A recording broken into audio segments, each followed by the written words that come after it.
Hey fashion people of the world, the fall winter fashion month is here, and to kick it all off, we're in the city that never sleeps. This is New York Fashion Week.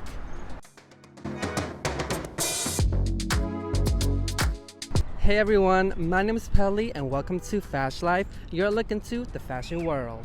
In this video, we'll attend the interactive fashion forward experience hosted by Afterpay.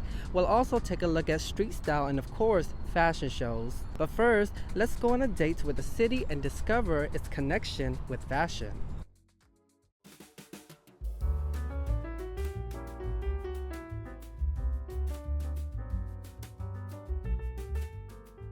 Our first stop is at the Metropolitan Museum of Art, also known as the Met.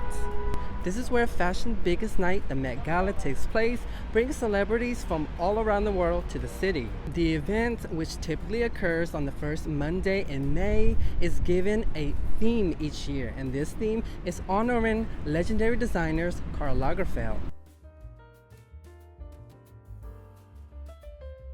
While Bryant Park today is the perfect place for a picnic day, did you know for many years this was the locations for fashion shows? During the 90s and 2000s, tents would be set up here and everybody in the fashion industry would gather here for Fashion Week. It was the ultimate fashion venue.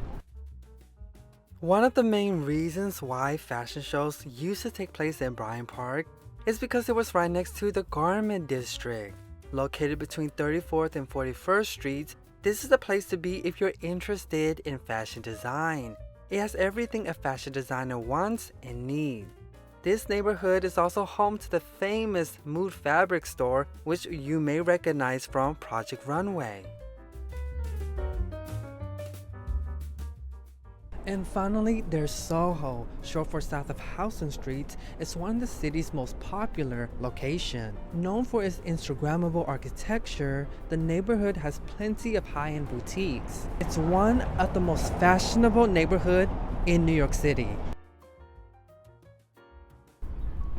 And those are just some of the many places in the city where you can fall in love with fashion.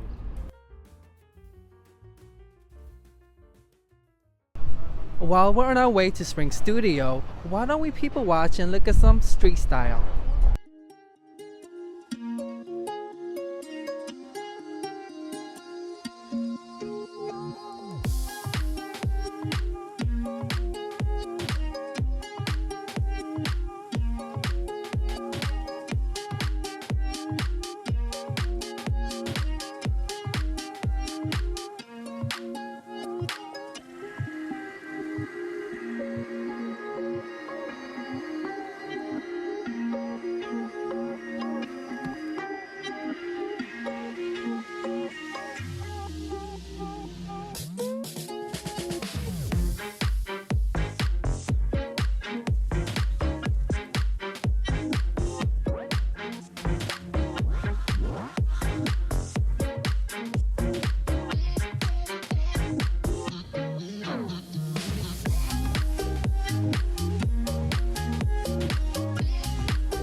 Here at the Xperience hosted by Afterpay, the payment system that allows you to pay purchases through an installment plan, the company has taken over the entire Spring Studio's ground floor. Part of their mission to celebrate the future of fashion, the event features viewings of fashion show, photo shoot moments, customization stations, a fashion cafe with Blue Stone Lane, as well as other fun fashionable activities. but my favorite part has to be meeting guests and seeing their own sense of style.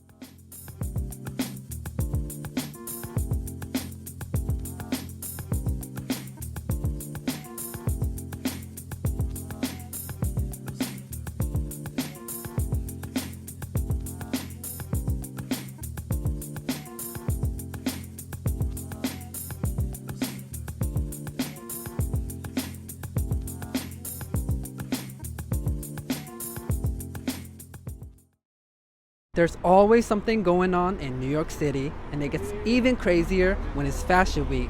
Here are some highlights.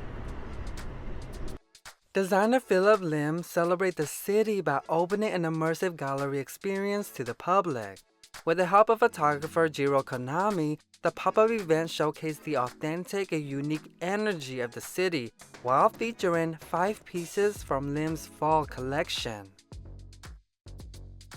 Julia Fox is still fashion's it girl, showing up to events rocking silver hair, furry boots, a horsetail, and even a condom-decorated tote bag. She closed out New York Fashion Week with this shocking look. The red cartoon boots by Mischief went completely viral this week, taking over everybody's social media feed and starting a whole lot of conversation. For trends, black is back. The color dominated the runway and is coming back in a big way. There were also nods to old glamour, and designers were obsessed with fur. But if there's anything you should take away from this, it would be to have your all-leather look ready. Besides some celeb appearances, this New York Fashion Week was very tame compared to the past, and those are just some highlights. It wouldn't be Fashion Week without fashion shows, so here are some fall-winter collection. Starting off with Dennis Basso, which I was fortunate enough to attend. The brand, known for its upper echelonness, delivered a very nostalgic show, opening with a tribute to the designer. Then it was a double feature on the runway as 2 models kicked off the collection, rocking the brand's signature fur coats.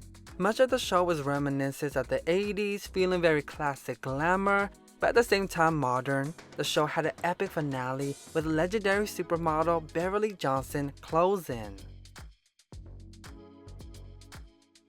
Then over at Rodarte, it was a gothic fantasy. The collection featured models in dark eye and lip makeup and had a very haunting setting.